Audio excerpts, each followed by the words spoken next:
हिंदी में यूपीएससी की तैयारी से संबंधित प्रोग्राम्स को देखने के लिए सब्सक्राइब करें study IQ IAS Hindi. Hello students, मैं हूं डॉक्टर पंकज मिश्रा और स्टडी IQ IAS हिंदी के इस चैनल पर आपका स्वागत है। वास्तव में बिहार चुनाव के दौर में प्रवेश कर रहा है, इसलिए वहां पर नई नई घोषणाएं भी हो रही हैं, लेकिन इन्हीं घोषणाओं के मध्य एक बहुत महत्वपूर्ण घोषणा हुई है जिसका संवैधानिक विश्लेषण और कानूनी विश्लेषण भी करना बहुत आवश्यक है।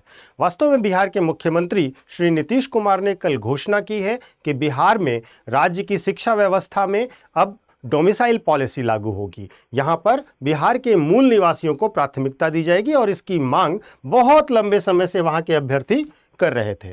वास्तव में TRE 4 की जो परीक्षा होनी है उससे डोमिसाइल पॉलिसी लागू हो जाएगी और यह परीक्षा 2025 में ही आयोजित की जाएगी।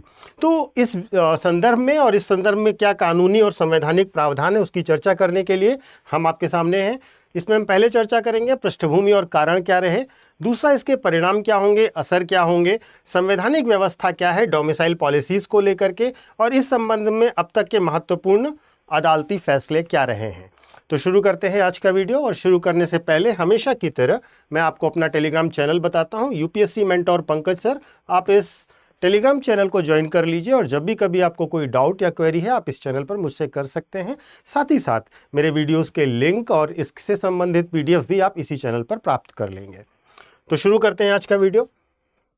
क्या पृष्ठभूमि रही और क्या कारण रहा। देखिए, अब तक जो बिहार में शिक्षक भर्ती हो रही थी और जो भी भर्तियां बिहार स्टेट की हो रही थी उनमें कहीं भी डोमिसाइल ज़रूरी नहीं था। बिहार के राज्यों में जो बाहर से लोग आते थे एग्ज़ाम देने के लिए, बाहर के राज्यों से जो लोग एग्ज़ाम देने आते थे वे हज़ारों उम्मीदवार बिहार में परीक्षा पास कर रहे थे और उसकी वजह से क्या हो रहा था, बिहार के युवाओं में असंतोष बढ़ रहा था और इसका राजनीतिक दबाव भी बहुत ज़्यादा सरकार के ऊपर पड़ रहा था। सरकार ने विपक्ष की नाराजगी और युवाओं की नाराजगी को भांपते हुए ये फैसला लिया है। और इसमें एक महत्वपूर्ण घटना यह भी हुई कि पिछली बार जब भर्तियां हुई तो बहुत सारे अन्य प्रदेशों के जो छात्र सेलेक्ट हुए वे बाद में ज्वाइन करने भी नहीं गए। तो इन सब समस्याओं को देखते हुए बिहार सरकार ने डिसाइड किया है कि अब भर्तियों में, बेसिकली शिक्षक भर्ती से शुरू हो रहा है, भर्तियों में डोमिसाइल पॉलिसी को लागू करेंगे। हमें यह भी जानना चाहिए कि क्या अन्य राज्यों में स्थिति है डोमिसाइल को लेकर के, यानी कि निवास को लेकर के। ठीक है, तो अगर हम बिहार की बात करें तो बिहार में अब लागू की जा रही है TRE 5 से। ठीक है, तो यहाँ पर शिक्षक भर्ती अब लागू हो जाएगी और यह नीति कही जा रही है पहले बिहारी फिर बाहरी की नीति। झारखंड में यह पॉलिसी पूरे तरीके से लागू है और यहाँ पर खतियान आधारित स्थानीय नीति चलती है जिस पर विवाद भी है और डोमिसाइल यहाँ पर मस्ट है। अगर महाराष्ट्र की बात करें तो महाराष्ट्र में भी यह पॉलिसी मस्ट है और मराठा आंदोलन के बाद स्थानीय युवाओं को प्राथमिकता दी जा रही है। राजस्थान की बात करें तो यहाँ पर भी लागू है, रीट आदि परीक्षाओं में, शिक्षक भर्ती में भी ये लागू है। बाहरियों के लिए सीमित कोटा है या योग्यता में ही उनको एंट्री नहीं दी जाती है। हरियाणा की बात करें तो यहाँ पर भी ये लागू है। 75% निजी नौकरियों में भी लोकल आरक्षण लागू है हरियाणा में। अगर यूपी की बात करें, उत्तर प्रदेश की बात करें तो यहाँ आंशिक रूप से लागू है, यानी कि अंतिम चरण में पहुँचने पर कई जगहों पर डोमिसाइल की आवश्यकता होती है। कुछ भर्तियों में शिक्षा में सब पात्र हैं, परीक्षा देने के लिए यूपी में सभी पात्र हैं, लेकिन चयन में डोमिसाइल मांगा जा सकता है। इस प्रकार की नीतियां कुछ प्रमुख राज्यों में हैं। कुछ राज्यों में तो वहाँ की लोकल लैंग्वेज और संस्कृति का ज्ञान होना भी मस्ट है। तो इस प्रकार से अलग अलग राज्यों में अलग अलग प्रावधान है। तो जब बिहार सरकार इसको लागू कर देती है तो बिहार में इसका क्या असर होगा। इसका सबसे पहला असर तो बिहार के युवाओं पर होगा। स्थानीय लोगों को नौकरियों में प्राथमिकता मिलेगी।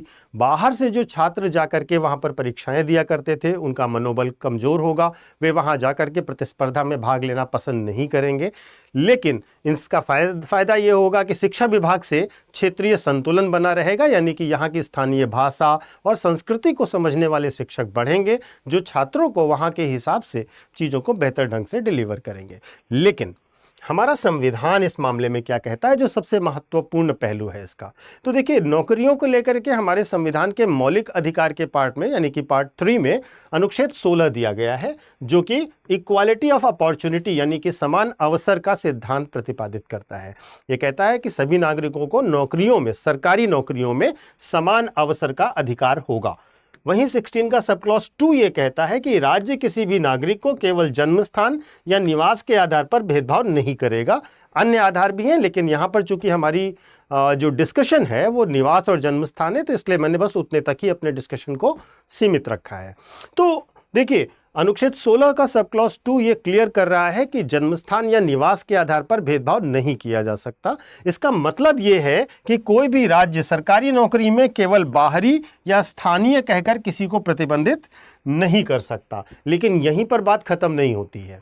संविधान इसके कुछ अपवाद भी देता है, जैसे कि जब आप आर्टिकल 16 का सब क्लॉज 3 पढ़ेंगे तो आर्टिकल 16 का सब क्लॉज 3 ये स्पष्ट करता है कि संसद यह कानून बना सकती है कि कुछ नौकरियों के लिए डोमिसाइल की शर्त रखी जाए। यहां पर यह केंद्रीय नौकरियों के लिए था, लेकिन राज्य सरकारें तभी डोमिसाइल की शर्त लगा सकती हैं जब संसद उन्हें इसके लिए अनुमति दे रही हो, या फिर अन्य केसेस में जब आप देखेंगे, जब मुकदमों में देखेंगे, तो सुप्रीम कोर्ट ने इसकी थोड़ी सी और इंटरप्रिटेशन दी है जो हम आगे बात करेंगे। यह संवैधानिक स्थिति थी, लेकिन इसके संबंध में 3 प्रमुख वाद हैं। ठीक है, 3 प्रमुख मुकदमे हैं, उनके बारे में बात करते हैं। पहला मुकदमा जो है डॉक्टर पृथ्वीनाथ कौशिक बनाम यूनियन ऑफ इंडिया का है 1985 का। इसमें सुप्रीम कोर्ट ने यह कहा था कि सिर्फ डोमिसाइल के आधार पर भर्ती से बाहर करना असंवैधानिक है, यानी कि जो निवास है उसके आधार पर अगर आप किसी को भर्ती से बाहर कर रहे हैं तो यह असंवैधानिक माना जाएगा, ये इल्लीगल और अनकॉन्स्टिट्यूशनल माना जाएगा। ठीक है, इस केस में सुप्रीम कोर्ट ने यह कहा, जब तक, उन्होंने इसमें जोड़ा कि जब तक संसद इसके लिए कोई विशेष कानून अलग से पारित ना कर दे। दूसरा राजस्थान बनाम लता अरुण का वाद है 2002 का, जिसमें सुप्रीम कोर्ट ने कहा कि राज्य भाषा या डोमिसाइल की शर्त जरूरी नहीं की जा सकती जब तक कि वो कार्य की प्रकृति से उचित रूप से जुड़ी ना हो, यानी कि रीजनेबल तरीके से, उचित रूप से जो जॉब प्रोफाइल है, जो नौकरी की प्रकृति है, जो कार्य की प्रकृति है, अगर उससे जुड़ा हुआ है, भाषा की जानकारी या स्थानीय होना, तब आप उसमें लागू कर सकते हैं, अदरवाइज लागू नहीं कर सकते हैं।